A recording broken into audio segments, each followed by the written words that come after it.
We have 1.2 moles of an ideal gas is a temperature of 293 Kelvin and a pressure of 1.3 10 to the power of 5 pascals.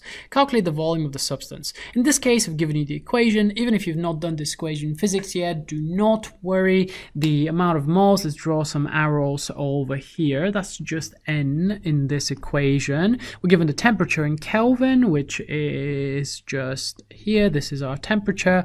The pressure, which is given in pascals, is across here.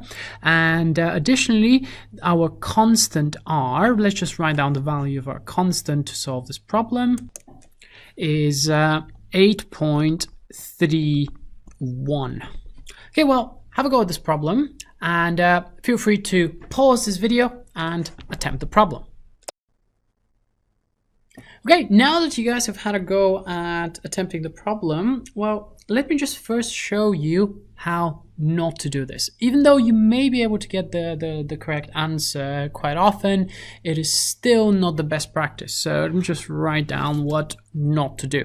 Okay, so I'm starting off with my equation. PV is equal to nRT, and I'm looking at V. Okay, so I know what the pressure is. That's 1.3 times 10 to the power of 5, and I multiply that by the volume, and this is equal to N. Okay, well, N is 1.2 moles, okay, times R, which is my gas constant R, so that's multiplied by 8.31, and then I'm going to times that by the temperature, which is 293 Kelvin. I'll be doing this in real time, by the way, so I'm going to be inputting everything into a calculator just to show you that how long realistically everything would take. Okay, well, let's work out what's on the right hand side of this calculation. So on the right hand side, I'm going to put into my calculator 1.2 times 8.31 times 293. So that's going to give me 1.796. Okay, well, on the left hand side, I have 1.3 times 10 to the power of 5 multiplied by V. Okay, well, let's do some rearranging. So V will be equal to 291.796. Then I'm going to divide that by 1.3 times 10 to the power of 5. Okay, well, let's divide that. That's going to be 1.3 times 10 to the power of 5. That's going to give me an answer of about 0.022 up to two significant figures, cubic meters. Now, even though this was a perfectly valid calculation, I did waste quite a lot of time by inputting numbers into my calculator, and then also on a number of times I was writing out these long numbers. Well, let me show you how you guys should be doing this problem for optimum timing in exams.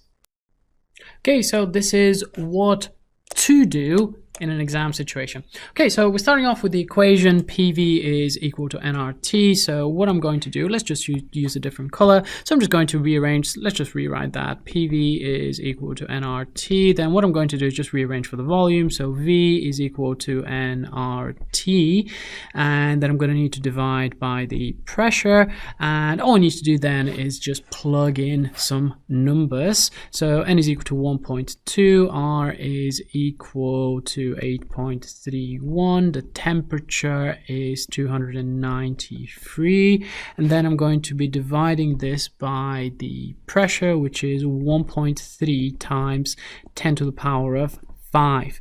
Now, I only need to input this into the calculator once. It's only one calculation. So 1.2 times 8.31 times 293 divided by 1.3 times 10 to the power of 5, which gives me about 0.022 cubic meters. Well, even though I've gotten the exactly same answer, notice that on the left hand side I have actually used my calculator more than once. So first off, I multiplied those two numbers, and additionally I was using time to write out these relatively long numbers, even in this very simple example. And the more times we input things into a calculator, the more likely we are that we might miss a square or a zero or a number, or copy down a number wrong, which might lead us to making a mistake.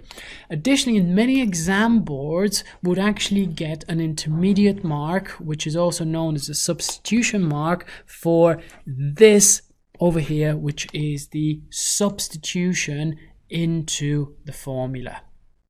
Okay, now let's apply what we have learned to an example looking at the orbit of Venus. And you can see my artistic impression of the orbit of Venus right here.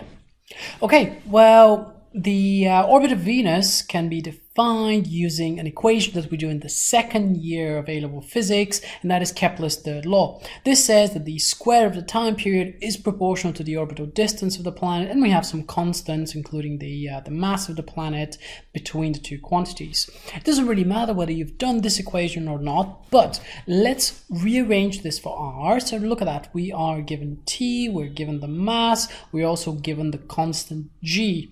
So let's see whether we can find the orbital distance of Venus. Well, our first step would just be to rearrange for r. So just keep things simple. What I'm going to do is I'm going to rearrange it for r cubed to begin with. So I'm going to say that r cubed is equal to gm times t squared. I'm also going to be dividing that by 4 pi squared. Okay, because I'm looking for r, not r cubed, I'm going to take the cube root of this expression like so.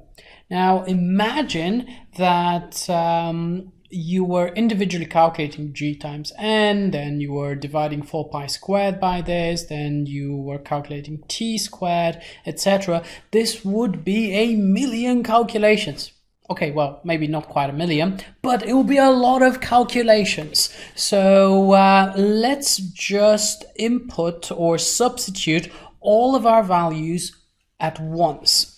Okay, so r will be equal to the cube root of g. Our value of g is 6.67 times 10 to the power of minus 11. This is given just up here. Multiplied by the mass of the planet, which is 4.9 times 10 to the power of 24.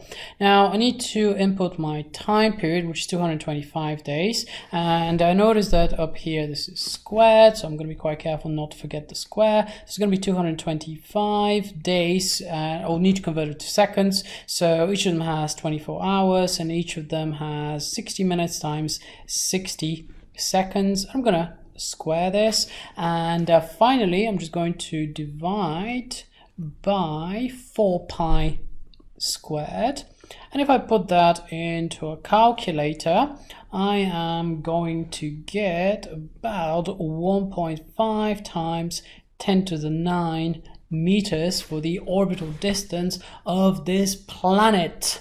Well, have a look at this. This was, even though it looks like a long calculation, we've actually saved a ton of work by using our method of just rearranging the equation. This will be our first step, and then substituting the values into the equation, and finally getting the right answer.